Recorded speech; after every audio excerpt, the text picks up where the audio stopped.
අපි ආණ්ඩුව බාර ගන්නකොට ලොකු අභියෝගයක් තිබ්බා මේ අමාත්‍යාංශයේ අවුරුදු 30ක් 40ක් නිවාස සංවර්ධන අමාත්‍යාංශය පිළිබඳව විශාල කතිකාවක් ඇති වෙලා තිබුණත් අපේ රටේ ලක්ෂ 10කට ආසන්න ජනතාවකට අපි බලයට එනකොටත් තමන්ගේම වූ නිවාසයක් පිළිබඳව ප්‍රශ්න තිබ්බා. ඒ වගේම පැල්පත් වාසී ජනතාවට තමන්ටම නිවසක් හදාගන්න ඉඩමක් පිළිබඳව ප්‍රශ්න තිබුණා.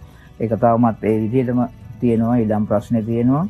ඉතින් අපි ක්‍රමානුකූලව ආණ්ඩුව බාර ගන්නකොට තිබුණු ආර්ථික අර්බුදය මත අපිට මේ තියෙන විශාල අභියෝගයට මුහුණ දෙන්න ඒකට අමාරුකම තිබ්බා. නමුත් අපි තාම සැලසුම් සහගතව මේ අවුරුද්දේ අපි නිවාස ව්‍යාපෘතියක් පටන් ගත්තා. ඒක තමයි අඩු ආදායම්ලාභී නිවාස ව්‍යාපෘතිය. අපි ලක්ෂ 10ක් දෙනවා නිවාසයක් හදාගන්න. අපි පටන් ගත්තේ නිවාස 2854ක් හදන්න තමයි මුදල් වෙන් කරේ මිලියන 3000කට ආසන්න මුදලක්.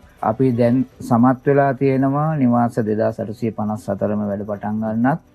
ඒ වගේම නිවාස 1650කට ආසන්න ප්‍රමාණයක් වැඩ අවසන් කරලා. අපි ඔක්තෝබර් මාසයේ තව නිවාස 1000ක් මුදල් අනුමත කරගෙන තියෙනවා. අමාත්‍යාංශය තුල එනම් ඒ අනුව නිවාස 3857ක් මේ වසර අවසන් වෙනකොට අපි හදන්න සැලසුම් කරලා තියෙනවා. ඒ විතරක් නෙමෙයි උතුරු නැගෙනහිර අවතැන් වූ ජනතාව විශාල ප්‍රශ්නයක ඉන්නවා. ඒ ජනතාව මම පහුගිය කාලේ දවස් කීපයක්ම උතුරු නැගෙනහිර යාපනය, කිලිනොච්චිය, මන්නාරම, වවුනියාව වගේ ප්‍රදේශවල හිටියේ. ඒවැ නිවාස නැති තාමත් දුක්ඛිත ජනතාවක් ඉන්නවා. ඒ ජනතාව වෙනුවෙන් යලි පදිංචි කිරීමේ නිවාස ව්‍යාපෘති ආරම්භ කරලා තියෙනවා. ඒ ව්‍යාපෘති හරහා 1900කට වඩා වැඩි ප්‍රමාණයකට නිවාස අවශ්‍යතාවය සම්පූර්ණ කරන්න අපි මේ අවුරුද්දේ සැලසුම් කරලා තියෙනවා. ඊට අමතරව වතු නිවාස 4500කට ආසන්න ප්‍රමාණයක් හදන්න සැලසුම් කරලා තියෙනවා.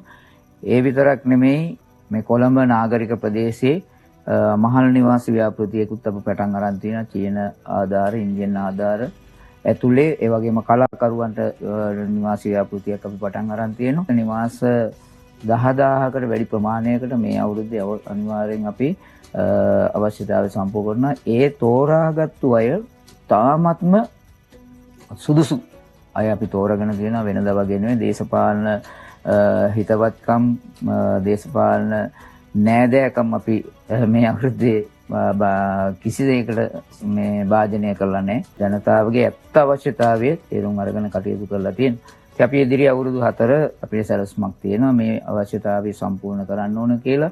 ඒ වගේම නව සැලසුම් ප්‍රමාණයකුත් අපිට තියෙනවා. ආර්ථිකයේ ශක්තිමත් වෙනකොට අපි මේ රටේ සෑම පුරවැසියෙකුටම විශ්වාසයක් ගොඩනගා මේවර ලෝක ජනාවාස දිනේ අපේ තේමාව තමයි තමන්ගේම නිවසක් ලස්සන ජීවිතයක්. ඒ තේමාව යටතේ මුළු මහත් ජාතියටම අපි විශ්වාසයක් ගොඩනගනවා. නිවසක් නැති හැම කෙනෙකුටම අපි නිවසක් දීම මේ ආණ්ඩුවේ පරම යුතුයකමක් කොට සලකලා ජනතාවට විශ්වාසයක් ගොඩනගනවා. හැම මිනිසෙකුටම නිවාසයක් අපි හදලා දෙනවා කියන කාරණා.